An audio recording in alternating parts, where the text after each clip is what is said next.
Assalamualaikum semua. Kali ini aku akan menceritakan mengenai hijrah Nabi Muhammad ke Taif. Selamat mendengarkan. Nabi Muhammad hijrah ke Taif lantaran kaum Quraisy yang semakin ganas menyerang beliau setelah beliau kehilangan orang yang sangat dicintainya, yaitu pamannya Abu Thalib dan istrinya Khadijah. Serangan demi serangan beliau dapatkan. Salah satunya adalah ketika seorang pandir Quraisy mencegat beliau di tengah jalan dan melemparkan tanah ke atas kepala Rasulullah. Tahukah kalian apa yang dilakukan Nabi Muhammad? Beliau hanya diam dan beliau pulang ke rumah dengan keadaan tanah yang masih di atas kepala. Sesampainya di rumah, Fatimah putrinya lalu datang mencucikan tanah yang ada di atas kepala ayahnya. Ia membersihkan sambil menangis. Tak ada yang lebih pilu rasanya dalam hati seorang ayah ketika mendengar tangisan anaknya. Lebih-lebih anaknya adalah anak perempuan.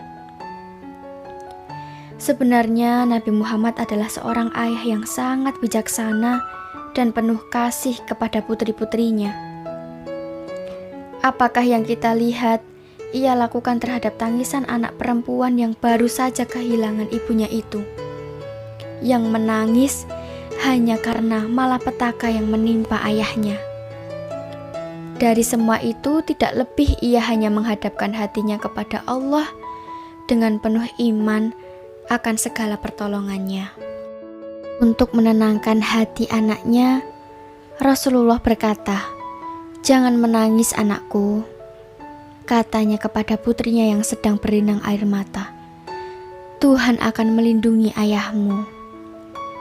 Kemudian beliau berkata lagi, "Sebelum Abu Thalib wafat, masyarakat Quraisy tak seberapa mengganggu saya."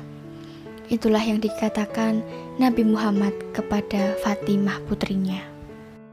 Sesudah peristiwa itu, gangguan Quraisy semakin menjadi-jadi terhadap Muhammad. Beliau merasa tertekan sekali, terasing seorang diri. Lalu beliau pergi ke Taif. Bayangkan, Rasulullah SAW berangkat ke Taif dengan berjalan kaki, naik ke atas bukit, dan Rasulullah hanya ditemani oleh seorang sahabat yang bernama Zaid bin Haritsah. 4 hari di perjalanan, mereka baru sampai di Taif.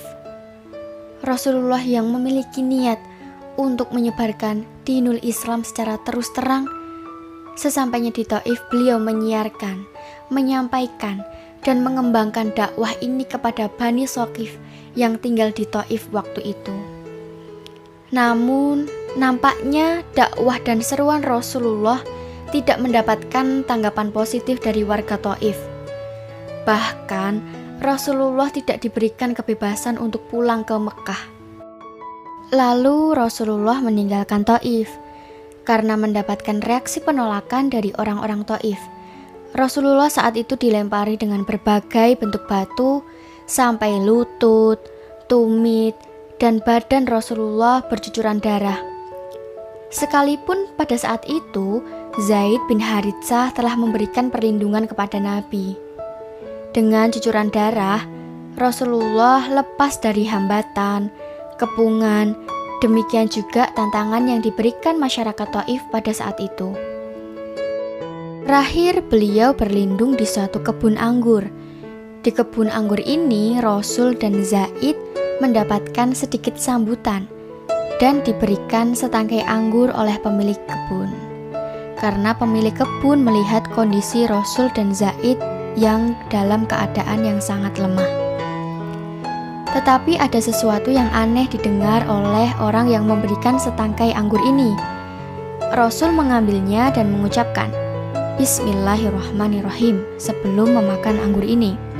Nah, kalimat ini adalah kalimat yang aneh didengar oleh masyarakat Taif, terutama yang memberikan anggur kepada Nabi. Nabi dalam satu kesempatan mencoba untuk menyampaikan dinul Islam, baik dengan perbuatannya maupun dengan ucapannya. Rupanya ucapan basmalah tadi merupakan dakwah Rasulullah di mana didengar oleh si pemberi. Kemudian akhirnya si pemberi setangkai anggur ini beriman dan masuk Islam. Nah, inilah yang memberi petunjuk jalan kepada Rasul untuk pulang kembali ke Mekah. Sampai mereka di suatu tempat, Nabi dan Zaid berpikir, untuk apa kembali ke Mekah? Karena masyarakat Mekah juga menolak ajakan dakwah yang dilakukan oleh Rasulullah. Dengan petunjuk wahyu yang masih berada di sekitar Taif waktu itu, dalam kondisi yang masih berdarah-darah, Nabi memberikan laporan kepada Allah Subhanahu wa Ta'ala dalam bentuk doa. Ya Allah, hanya kepada Engkau aku mengajukan rintihan kalbu tentang lemahnya kemampuanku, lemahnya kekuatanku, dan keterbatasan kemampuanku.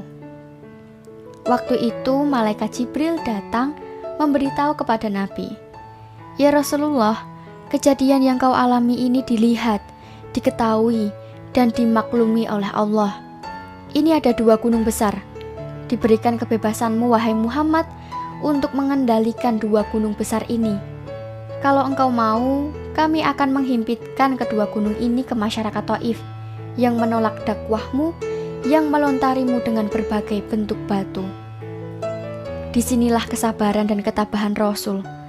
Kalau kita mungkin diberikan tawaran seperti ini, hantam saja sampai mereka hancur. Tapi Rasulullah bukan demikian. Beliau menjawab, ya Allah, tunjukilah kaumku itu, karena mereka belum memahami dan belum mengerti tentang apa risalah yang saya sampaikan kepada mereka. Mereka belum paham tentang apa risalah yang saya bawa ke Taif ini. Bahkan Nabi mendoakan, ya Allah, berikanlah generasi penerus bagi masyarakat Taif ini, generasi yang beriman, generasi di mana mereka tidak menyekutukan Allah dengan sesuatu. Doa Nabi Muhammad akhirnya terkabul, di mana saat ini kita bisa lihat masyarakat Taif adalah masyarakat yang beriman, generasi yang diberikan keberkahan, baik dari posisi atau kondisi udaranya. Yang sekarang di Taif ini juga menjadi tempat turis datang. Pengalaman Nabi yang demikian hebat pernah juga ditanyakan oleh seorang sahabat sesudah perang Uhud, ketika itu di Madinah. Ya Rasulullah, apakah ada lagi perang yang lebih berkesan kepadamu selain perang Uhud? Nabi mengingat kembali pada situasi yang dialaminya saat dilempari oleh masyarakat Taif waktu pertama kali. Derita yang diterima oleh Rasulullah ini merupakan cobaan yang mengukuhkan sikap Rasulullah, keteguhan sikap Nabi di dalam melakukan dakwah, yang akhirnya nanti beliau mempersiapkan diri untuk hijrah ke Madinah sekembalinya dari Taif. Nabi aktif untuk mengunjungi kabilah-kabilah yang datang melaksanakan ibadah haji ke Mekah. Tekanan-tekanan yang diderita oleh Rasul ini mengukuhkan tekad Nabi untuk menyampaikan dakwah secara luas. Dengan adanya kisah Nabi yang hijrah ke Taif ini, kita bisa mengambil hikmah bahwa jangan pernah putus asa atau menyerah dalam menyampaikan informasi kebenaran. Terima kasih untuk teman-teman yang sudah mampir di podcast ini. Semoga podcast ini bisa memberikan manfaat bagi teman-teman semua. Terima kasih, sampai jumpa lagi. Wassalamualaikum.